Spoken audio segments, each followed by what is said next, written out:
প্রথম যেই প্রশ্ন যে জানাজার কাতার বিজুর হওয়া জরুরি কিনা বা বিজুর হতে হবে এরকম কিনা, এই কথাটির সঙ্গে আপনারা কারা কারা একমত? জানাজার নামাজ বেজুর হওয়া লাগবে কিনা? বেজুর হওয়া লাগবে। মানে যদি 4 হয় তাহলে 5, যদি 6 হয় তাহলে, যদি 8 হয় তাহলে 9। আচ্ছা, আসুন এইখানেই হচ্ছে আমাদের সমস্যা। যে কথাগুলো বলছে যদি কারো মনে সন্দেহ হয়, যে কোনো বড় আলমকে জিজ্ঞেস করবেন। রাসূলুল্লাহর একটা হাদিস, তিরমিজির হাদিস সম্ভবত, রাসূলুল্লাহ সাল্লাল্লাহু আলাইহি সাল্লামের হাদিস। রাসূলুল্লাহ বলেছেন, মান সাল্লা আলাইহি সালাসাতু সুফুফিন ফাকাদ আউজাবা। রাসূলুল্লাহর হাদিস, যে ব্যক্তি 3 কাতারে জানাজার নামাজ পড়বে তার জন্য আউজাবা, জান্নাত ওয়াজিব হয়ে যাবে। আরেকটা হাদিস ফতোয়া স্বামী আমার কাছে আছে, ফতোয়া স্বামীতে বলা হয়েছে গুফির আলাহু, আল্লাহ তার জীবনের সকল গুনাহ মাফ করে দিবেন। কয় কাতার হলে? 3 কাতারে। এখন ফুকাহায়ে কেরাম কি বলেছেন? ফুকাহায়ে কেরাম বলেছেন মুস্তাহাব হলো আমরা যখন জানাজার নামাজ পড়ব তখন 3 কাতারে পড়ব। ভালো করে খেয়াল করবেন, কয় কাতারে? মানুষ 3000, 3 কাতার। মানুষ 10,000, কয় কাতার? 3 কাতার। এটা হচ্ছে মুস্তাহাব। এখন দেখা গেল এত লম্বা হওয়ার কোনো জায়গা নাই, তখন আমরা কি করব? তখন আর আপনাকে আর জোর বেজুর হিসাব করতে হবে না। তখন কি করতে হবে? 4 হলেই 4, 5 হলেই 5, 6 হলে 6, 7 হলেই 7, 8 হলেই 8। সেখানে আর কোনো জোর বেজুরের হিসাব করা লাগবে না। এমনকি ফাতাওয়ার কিতাবের মধ্যে এসেছে, মানুষ যদি হয় 7 জন, জানাজার নামাজ পড়তে গিয়ে মানুষ যদি হয় 7 জন, একজন ইমাম, পিছনে থাকবেন 3 জন, এরপরে থাকবেন 2 জন, এরপরে থাকবেন 1 জন, এভাবে সারিবদ্ধ হয়ে 3 কাতার পরে আমরা নামাজ পড়বো। এরকম নামাজ পড়া কি মুস্তাহাব। কিন্তু 3 কাতারের বেশি হয়ে গেলে তখন আর আমাদের হিসাব করার কোনো সুযোগ নাই। 2 নম্বর যে প্রশ্ন, কাতারে গোলাপ জল ছিটানো। আমাদের দেশে গোলাপ জল ছিটানো হয় কিনা? গোলাপ জল ছিটানো হয়। এগুলোকে কি হিসেবে আপনারা দেখেন? আপনাদের মন্তব্য বলেন। মুস্তাহাব হিসেবে। মূলত এগুলোর কোনো ভিত্তি নাই, গোলাপ জল ছিটানোর কোনো ভিত্তি নাই। আতর যদি মনে করেন আতর লাগাতে পারেন, ওইটা অন্য ভিন্ন কারণে, সুগন্ধির জন্য। কিন্তু আমাদের দেশে এরকম ছিটিয়ে যদি মানুষ 100 জন থাকে তাহলে কতজন মানুষের খারাপ লাগে বলেন? আমার তো মনে হয় 80 ভাগ মানুষের খারাপ লাগবে। দেখবেন অনেকে এরকম অন্যজনের আওড়ে চলে যায়। কেন? যদি এটা ভালো হতো তাহলে মানুষ কেন কষ্ট পেত? মানুষ কষ্ট পেত না। মানুষকে কষ্ট দিয়ে কোনো কিছু ইসলাম দেয় না। এজন্য এইরকম প্রথাটা হচ্ছে আমাদের বানানো। এটা প্রথা কি? আমাদের বানানো। গোলাপ জল ছিটানোর কথা কোনো কোরআন হাদিস ফাতাওয়ার কোনো কিতাবের মধ্যে পাবেন না। 3 নম্বর একটা প্রশ্ন ছিল যে মৃত ব্যক্তির কপালে বুকে কিছু লেখা যাবে কিনা, বা অনেকেই লেখেন। তার উত্তর হলো যে হ্যাঁ, ফতোয়া স্বামীর মধ্যে এসেছে, আমার হাতে সময় নাই, ফতোয়া স্বামীর মধ্যে এসেছে আমরা মৃত ব্যক্তির কপালের মধ্যে কালি ছাড়া আতর দিয়ে বা অন্য কোনো পদ্ধতিতে বা এমনিতেই আমরা মৃত ব্যক্তির কপালের মধ্যে বিসমিল্লাহির রহমানির রহিম লিখতে পারি, বুকের মধ্যে লা ইলাহা ইল্লাল্লাহ এটা আমরা লিখতে পারি। সুতরাং দেখা গেল যে এরকম লেখা জায়েজ আছে, লিখতে পারি, কোনো সমস্যা নাই। আসেন 4 নম্বর আরেকটা প্রশ্ন হচ্ছে যে মানুষ মারা যাওয়ার পর তার বুকের উপর বা পেটের উপর কোনো জায়গায় লোহা রাখা হয়।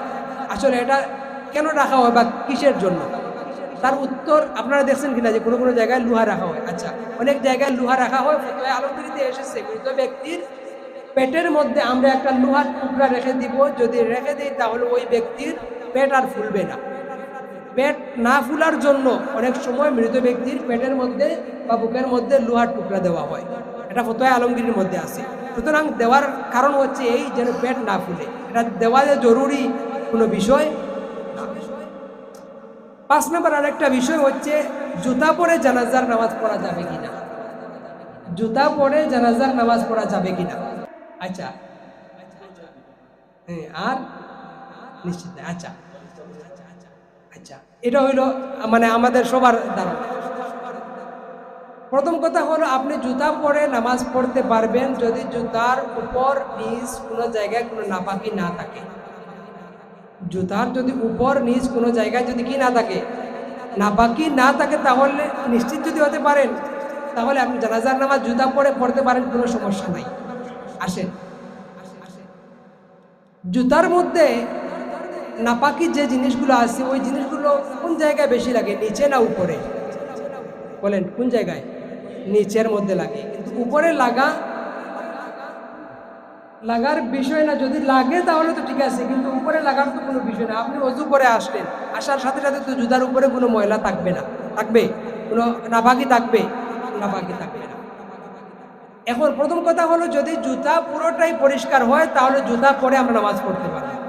দুই, ফতোয়ায়ে আলমগিরি, ফতোয়ায়ে আলমগিরি, হাসিয়াতুত তাহতাউই, বাহরুর রায়েক, এই কিতাবগুলোতে এসেছে যে যদি আমরা জুতার উপরটা পরিষ্কার থাকে, ভালো করে বুঝেন, যদি আপনার জুতার উপরটা ভালো করে পরিষ্কার থাকে আর জুতার নিচে যদি নাপাকি থাকে, জুতার নিচে যদি নাপাকি থাকে, তাহলে ওই জুতার উপর যদি পরিষ্কার থাকে তাহলে ওই জুতার উপর আপনি দাঁড়িয়ে নামাজ পড়তে পারবেন। এতে আপনার জুতার নিচে ময়লা থাকুক বা জুতার নিচের যে মাটি, ওই মাটির মধ্যে ময়লা থাকুক, এতে কোনো সমস্যা নাই, যেটা ফতোয়া আলমগীরের মধ্যে এসেছে। যাই হোক, যদি ময়লা মনে করেন এটা আপনার বিষয়, মনে করেন যদি না আমি জুতা খুলে ফেলবো, খুলে ফেলেন, সমস্যা নাই। আর যদি মনে করেন যে না জুতার উপর দাঁড়িয়ে নামাজ পড়বো, তাহলে তোমার জুতার উপরে কোনো সমস্যা নাই, আপনার নামাজ হয়ে যাবে, কোনো অবস্থাতে আপনার নামাজ নষ্ট হবে না। এটাই হচ্ছে ফাতাওয়া। এরপর আসেন,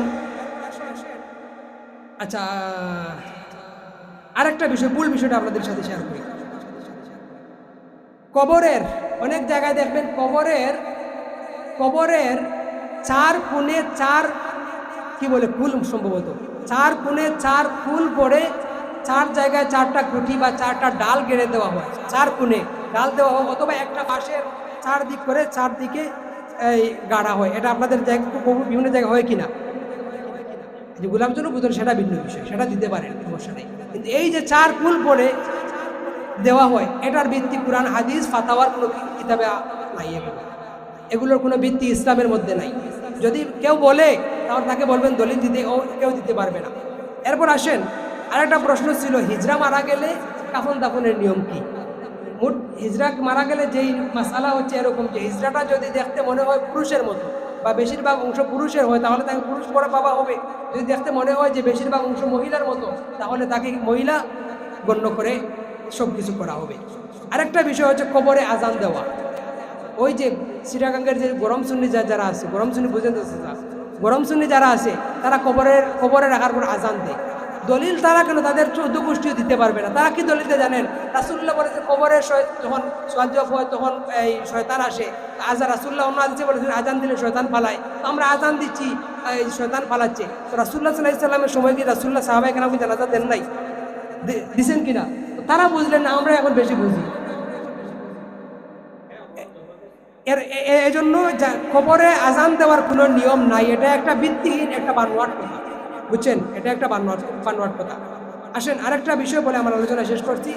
জানাজার নামাজে 40 কদম দেওয়ার নিয়ম কি, বা 40 কদম দেওয়ার কথা আছে কিনা? 40 কদম দেওয়া হচ্ছে মুস্তাহাব। যদি কোনো ব্যক্তি জানাজার নামাজে 40 কদম দেয়, তাহলে রাসূলুল্লাহ বলেছেন ওই 40 কদম দেওয়ার কারণে যিনি 40 কদম দিবে, ওই 40 কদম দেনেওয়ালা ব্যক্তির 40টা কবিরা গুনাহ আল্লাহ মাফ করে দিবেন। এই জন্য আমরা এগুলো দিব।